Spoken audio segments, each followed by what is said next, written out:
അമിതാധികാര പ്രവണത പ്രകടിപ്പിക്കുന്ന ഭരണകൂടങ്ങൾ, ആ ഭരണകൂടങ്ങളുടെ പ്രവർത്തനത്തിന് ഒരു പൊതുരീതി നമുക്ക് കാണാൻ സാധിക്കും. ഈ ഭരണകൂടങ്ങൾക്ക് ജുഡീഷ്യറി വിധേയപ്പെടുന്നത്, ഇതര കോൺസ്റ്റിറ്റ്യൂഷണൽ സംവിധാനങ്ങൾ വിധേയപ്പെടുന്നത്, ഭരണഘടനയെ തന്നെ മറയാക്കിക്കൊണ്ട് അവരുടെ താല്പര്യങ്ങൾ നടപ്പാക്കുന്നത്, ഇതൊക്കെ നമ്മൾ കാണുന്നുണ്ട്, നമ്മളിവിടെ കാണുന്നുണ്ട്.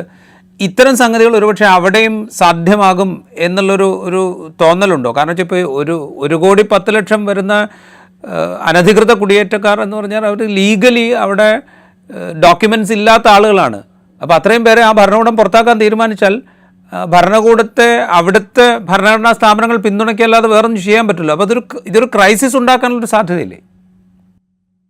അല്ല, അതുപോലും അത്ര എളുപ്പമല്ല. ഇപ്പൊ നമുക്കറിയാം, നമ്മൾ നേരത്തെ സുപ്രീം കോടതിയുടെ കാര്യം പറഞ്ഞത്, ഇങ്ങനൊരു റിപ്പബ്ലിക്കൻ പാർട്ടിക്ക് അനുകൂലമായി ചിന്തിക്കുന്ന സുപ്രീം കോടതി ജഡ്ജിമാരുണ്ടെന്ന് പറയുന്നത്. പക്ഷെ അവിടുത്തെ നിയമവ്യവസ്ഥ മുഴുവൻ അപ്രകാരം മോശമല്ല.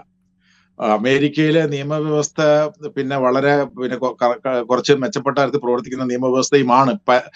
കുറച്ച് പരാതികളൊക്കെ നിലനിൽക്കുന്നുണ്ടെങ്കിലും, കാരണം ഇപ്പോൾ ഈ ഒരു അനധികൃത കുടിയേറ്റക്കാരനെ പോലും പുറത്താക്കുന്ന അയാളൊരു കോടതിയിൽ പോയി ഒരു ഏതെങ്കിലും തരത്തിലുള്ള സ്റ്റേ ഓർഡർ വാങ്ങിച്ചാൽ അയാളെ പുറത്താക്കാൻ കഴിയാത്ത അവസ്ഥയുണ്ടാവും.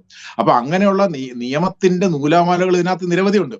അപ്പൊ അതുകൊണ്ട് അത്തരം കാര്യങ്ങളൊന്നും ഈസി ആയിട്ട് നടക്കത്തില്ല. അതുപോലെ തന്നെ ഇപ്പൊ ഞാൻ നേരത്തെ സൂചിപ്പിച്ച പോലെ പാർലമെന്റും അദ്ദേഹത്തിന്റെ പാർട്ടിയും ഒക്കെ ഈ പറഞ്ഞ തരത്തിൽ നിൽക്കുന്നുണ്ടെങ്കിൽ, ഇപ്പൊ അനുകൂലമായിട്ട് നിൽക്കുന്നുണ്ടെങ്കിൽ പോലും നമുക്കറിയാം, അദ്ദേഹം അധികാരം ഏറ്റെടുത്ത ദിവസം അദ്ദേഹത്തിന്റെ അധികാരം ഏൽക്കുന്നതിന് എതിരായിട്ട്, ട്രംപിനെതിരായിട്ട് വലിയ പ്രകടനങ്ങൾ അമേരിക്കയുടെ വിവിധ ഭാഗങ്ങളിൽ നടന്നു.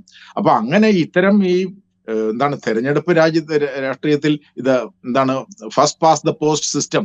രണ്ടുപേര് തമ്മിൽ തെരഞ്ഞെടുപ്പ് നടക്കുമ്പോൾ ജയിക്കുന്ന ഒരാൾ ജയിക്കുന്നു എന്ന് എഴുതിയിട്ട് അമേരിക്കൻ സമൂഹം മുഴുവൻ ഇദ്ദേഹത്തിന്റെ പിന്നിൽ വന്നു എന്നൊന്നും നമുക്ക് പറയാൻ കഴിയത്തില്ല. ശക്തമായ ഒരു പ്രതിപക്ഷം അല്ലെങ്കിൽ ഡെമോക്രാറ്റിക് പാർട്ടിയുടെ സാന്നിധ്യം അവിടെ ഉണ്ട്. അതുകൊണ്ട് അതായത് ഇപ്പോഴത്തെ ഭരണഘടനാപരമായ രീതിയിൽ നോക്കുമ്പോൾ അദ്ദേഹത്തിന് ഒരുപാട് കാര്യങ്ങൾ ചെയ്യാനുള്ള ഒരു സാഹചര്യമുണ്ട്. പക്ഷെ അതുകൊണ്ട് ഈ തോന്നുന്ന കണക്കെല്ലാം ചെയ്യാൻ കഴിയും എന്ന് നമുക്ക് പറയാൻ പറ്റൂല.